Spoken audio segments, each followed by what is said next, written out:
अस्सलाम वालेकुम प्यारे दोस्तों, आज हम ग्रिड स्टेशन के सबसे अहम पार्ट्स की डायग्राम के बारे में देखेंगे कि ग्रिड स्टेशन में की डायग्राम सबसे अहम चीज़ होती है। की डायग्राम को देखते हैं। आज हम अपने एक की डायग्राम मेरे सामने है, इस पे डिस्कस करते हैं। ये देखें, ये सिंगल लाइन की डायग्राम 132 केवी ग्रिड स्टेशन खुड़ियाँ वाला, ये खुड़ियाँ वाला ग्रिड स्टेशन है। इसकी ये सिंगल लाइन की डायग्राम है। तो सबसे पहले की डायग्राम है ये डेट ऑफ एनर्जाइजेशन, यानी ये ग्रिड कब बना, वो चीज़ इसमें सबसे पहले लिखी जाती है। और इसके अलावा ये जो हमारा पोर्शन है ऊपर वाला, ये जो यहाँ पे अब मैं स्टिक के ज़रिए इसको हाईलाइट कर रहा हूँ, ये हमारी बस बार होती है। बस बार के ऊपर वाला पोर्शन, यहाँ पे हमारे लाइन ब्रेकर्स होते हैं, इसको हम लाइन बे कहते हैं। और दूसरा पोर्शन जो हमारा बस बार के आगे वाला होता है, यहाँ पे ये ट्रांसफार्मर्स लगे होते हैं, इसको हम ट्रांसफार्मर बे कहते हैं। तो हम किसी एक लाइन को डिस्कस करते हैं तो ये फर्दर तमाम उसी तरीके का सिस्टम होता है। यहाँ पे हम देखते हैं कि हमारा ये इस ग्रेड स्टेशन पे लगने वाली लाइनें जो लाइन बे हैं या 132 केवी की लाइंस जो हमारे पास इन या आउट हो रही है वो कितनी है।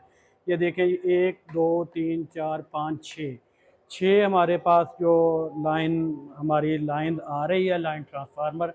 यहाँ पे इसका एक कोड रखा जाता है, जैसे ये खुड़ियाँ वाला है, खुड़ियाँ वाला के हवाले से ये KRW1 है, दूसरी लाइन का KRW2 है, तीसरी KRW3 है, KRW4, KRW5 और KRW6।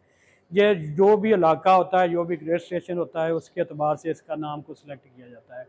यहाँ पे हमारे KRW1 लाइन जो है हमारी, वो यहाँ पे मेंशन करती है कि ये वाला सर्किट हमारा KRW1 लाइन है, जो कि हमारा दूसरा ये वाला पोर्शन या दूसरे कंट्रोलिंग एंड को देखता है BDA1, यानी कि BDA यहाँ पे मेंशन किया गया है बंडाला की तरफ से, क्योंकि ये हमारा सर्किट बंडाला की तरफ से आता है और वहाँ पे इसका नाम BDA1 है, तो यहाँ पे KRW1 है। तो ये वाली लाइन हमारी बंडाला साइड से आती है।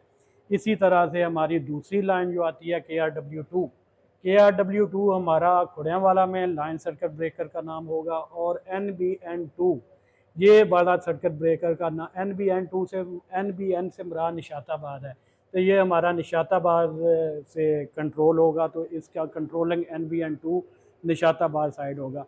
इसी तरह हमारा KRW3 जो है वो है, और इसका कंट्रोलिंग AASM यानी कि AA स्पिनिंग मिल है ये कोई, तो यहाँ पे हमारा ये इस साइड पे कंट्रोल होगा। KRW4 है, ये 220 बंडाला है। ये वाला एंड वो होगा, यहाँ को हम फीडिंग सोर्स कह सकते हैं, यहाँ पे हम सप्लाई दे सकते हैं, सप्लाई ले सकते हैं। और ये वाला जो पोर्शन होगा, ये सर्किट ब्रेकर हमारे मुतलका ग्रिड स्टेशन को शो करेगा।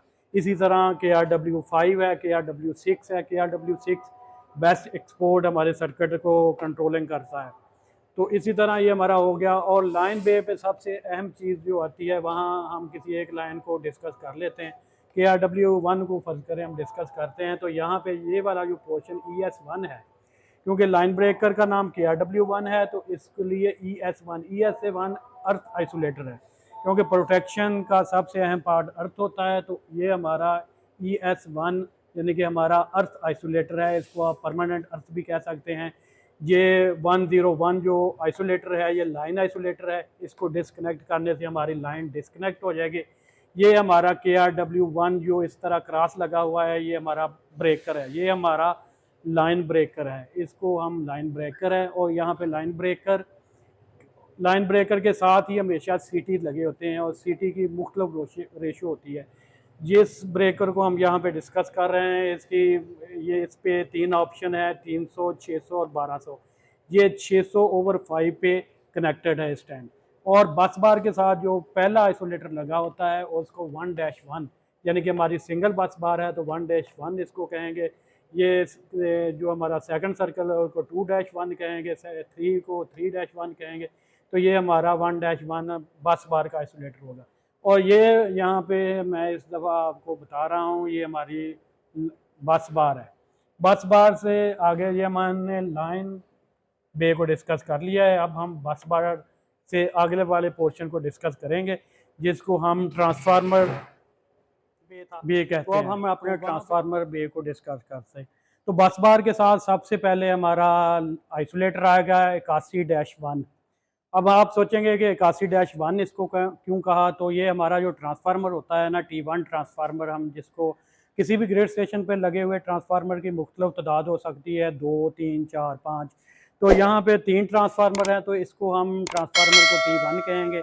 और ये जो हमारा सिंबल है ट्रांसफार्मर का, ये आप देखेंगे तो ये 8 को जो ना 8 की सूरत में होता है, कि जैसे 8 लिखा होता है ना, तो वैसे ये इसको होता है। इसलिए हम इसका नाम रखते हैं और इसको कोड देते हैं 81 का। जब दूसरे ट्रांसफार्मर को 82 का कोड देंगे, तीसरे को 83 का, और इसी तरह 84, 85 वगैरह चलेगा। तो हमारे इस वाले पोर्शन पर 81-1 जो है हमारा बस बार का आइसोलेटर होगा। अगर हमने इस एंड पे कोई काम करना हो और यहाँ ये वाली लाइन जो है वो लाइव रहे, तो हम यहाँ से 81-1 आइसोलेटर को ओपन करके इस वाले पोर्शन को स्पेयर करके हम काम कर सकते हैं। इसी तरह यहाँ पे हमारा जो ब्रेकर होगा वो 81 KRW1। KR हमने आपको बता दिया, ये खुड़िया वाला को मेंशन करता है। तो ये KRW 81 जो होगा ये हमारा ट्रांसफार्मर का ब्रेकर होगा। और इस ब्रेकर के साथ, जैसे लाइन ब्रेकर के साथ सीटी लगे होते हैं, इसी तरह के हमारे ट्रांसफार्मर ब्रेकर के साथ भी प्रोटेक्शन के लिए सीटी लगे होते हैं। तो यहाँ पे सीटी की रेशो मुख्तलिफ होती है। यहाँ पे सीटी की रेशो 100 एंड 200/5 दो मेंशन है, और 200/5 पे इसकी कनेक्टिविटीज़ है। तो यहाँ पे इसके ये जो हमारा LA यानी कि लाइटिंग अरेस्टर है, ये 132 kV का लाइटिंग अरेस्टर है, जो ट्रांसफार्मर की प्रोटेक्शन के लिए इस्तेमाल होता है। हम इसको फिजिकली देखेंगे, जैसे जैसे हम ग्रिड स्टेशन को डिस्कस करेंगे, आगे चलते जाएंगे, आपको इन चीज़ों को मज़ीद क्लैरिटी होती जाएगी। तो ये वाला पोर्शन हमारा, ये इसको मेंशन कर रही है डायग्राम में, ये हमारा ट्रांसफार्मर है। ट्रांसफार्मर की यहाँ पे कैपेसिटी लिखी होती है, मेक लिखी होती है। ये चिंट चाइना का है, ये हमारी डेट ऑफ एनर्जाइजेशन है, ये हमारी कैपेसिटी है 31/40 MVA का ये ट्रांसफार्मर होता है। ट्रांसफार्मर में आपको बताता चलूँ, हमेशा ये पावर ट्रांसफार्मर है, ये MVA में होगा। और जो हमारा डिस्ट्रीब्यूशन ट्रांसफार्मर है वो KVA में होता है। ये MVA में क्यों होता है, KVA में क्यों होता है, इस चीज़ को हम दोबारा डिस्कस करेंगे। तो इसके साथ हमारी प्रोटेक्शन के लिए जो इसकी सेकेंडरी साइड पे लगा होता है, इसको 11 kV का लाइटिंग अरेस्टर कहते हैं। यहाँ पे हमारा इनकमिंग होता है। किसी भी ट्रांसफार्मर से निकलने वाली केबलें सबसे पहले इनकमिंग में दाखिल होती हैं, और इनकमिंग के ये CT होता है। यहाँ पे इस ट्रांसफार्मर की कैपेसिटी के अतबार से इसका CT होता है। ये 40 MVA का ट्रांसफार्मर है, तो ये 1200 और 2400 कैपेसिटी की इसको CT लगेगी। और ये मेरा 2400/5 2400/5 पे ही कनेक्ट होगा। इसी तरह हमारा ये जो ट्रांसफार्मर है ये 26 MVA का है, तो ये 1600 पे कनेक्ट होगा। इसी तरह जो हमारा 10-13 का ट्रांसफार्मर है उसकी सीटी रेशो मुख्तलिफ होगी।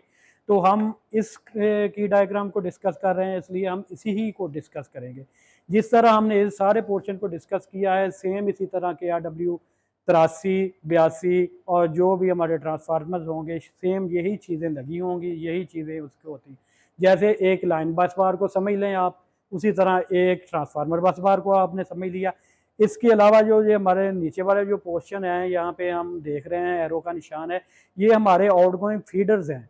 इनकमिंग फीडर्स के साथ आउटगोइंग फीडर्स किसी भी ट्रांसफार्मर के कनेक्टेड होते हैं, और इन सब की एक बस बार होती है। ये जो फीडर्स होते हैं ये किसी भी ट्रांसफार्मर के मुख्तलिफ हो सकते हैं। किसी ट्रांसफार्मर पे 10 हो सकते हैं, 12 हो सकते हैं, 15 हो सकते हैं। ये मुख्तलिफ होते हैं उनके लोडिंग के अतबार से कि ट्रांसफार्मर की लोडिंग कैपेसिटी क्या है, इस पर हम लोड डाल कितना सकते हैं। इस अतबार से हम इसके जो फीडर्स हैं ना, उस फीडर्स को इसके ट्रांसफार्मर के साथ कनेक्ट करते हैं। इसी तरह ये वाले जो पोर्शन है, यहाँ पे T2 के हमारे फीडर्स हैं, और इन फीडर्स के दरमियान ये वाली एक चीज़ जो आपको मैं यहाँ पे हमारी मेरी उंगली का निशान है, ये बस बार कपलर लगा हुआ है। बस बार कपलर यहाँ पे इसलिए लगाया जाता है कि अगर खुदा ना खास्ता हमारे T1 ट्रांसफार्मर या T2 ट्रांसफार्मर किसी एक ट्रांसफार्मर पर कोई फॉल्ट पड़ने की सूरत में, अगर इन फीडर्स को हमने दूसरे ट्रांसफार्मर के फीडर्स पे शिफ्ट करना है, तो हम बस कपलर के ज़रिए T1 का लोड T2 पे शिफ्ट कर सकते हैं, T2 का लोड T1 पे शिफ्ट कर सकते हैं। तो बस कपलर एक बहुत ही अहम पार्ट होता है किसी एक ट्रांसफार्मर का लोड दूसरे ट्रांसफार्मर पर शिफ्ट करने के लिए। तो इस तरह ये हमारे इसके अलग-अलग हमने पोर्शन को डिस्कस कर लिया। आगे हम देखेंगे कि इन ट्रांसफार्मर के यहाँ पे ये केबल साइज़ है, ये सीटी रेशो है, ये इसका नेम है। तो हम जैसे जैसे ये हमने एक खाका सा डिस्कस किया है, तो जैसे जैसे हम ग्रेड के बारे में मज़ीद जानते जाएंगे तो हम देखेंगे सीटी रेशो क्या होती है, केबल साइज़ क्या होता है, केबल कैपेसिटी वगैरह। तो इसी तरह हम इसको मज़ीद डिस्कस करते जाएंगे। तो उम्मीद करता हूँ कि आज की वीडियो आपके लिए हेल्पफुल साबित हुई होगी, कुछ ना कुछ इल्म आपने सीखा होगा। तो इंशाल्लाह इसी तरह की नेक्स्ट वीडियो लेकर मैं आपके लिए आता रहूँगा, ताकि आपको पता चल सके कि लोड क्या है, कैपेसिटी क्या है, केबल साइज़ क्या है, और इसी तरह हमारे घर में चलने वाली जो इलेक्ट्रिक अप्लाइंसेस है वो कितने वाट पे हैं, कितने एम्पेयर पे हैं, ताकि हम उनसे उनकी इलेक्ट्रिसिटी कंजप्शन के बारे में, यूनिट्स के बारे में पता कर सकें कि कौन सी चीज़ कितना लोड लेती है, कितने यूनिट इस्तेमाल करती है। क्योंकि आजकल सबसे ज़्यादा इशू आ रहा है हमें इलेक्ट्रिसिटी बिल्स के बारे में। तो ये जैसे जैसे हम इंशाल्लाह आगे चलते जाएंगे तो ये सब चीज़ें डिस्कस होंगी। उम्मीद करता हूँ वीडियो आपको पसंद आई होगी। वीडियो पसंद आई है तो चैनल को लाइक और सब्सक्राइब कर दें। मिलते हैं किसी और इसी तरह के इंफॉर्मेटिव वीडियो के लिए, तब तक अल्लाह हाफ़िज़। पाकिस्तान जिंदाबाद।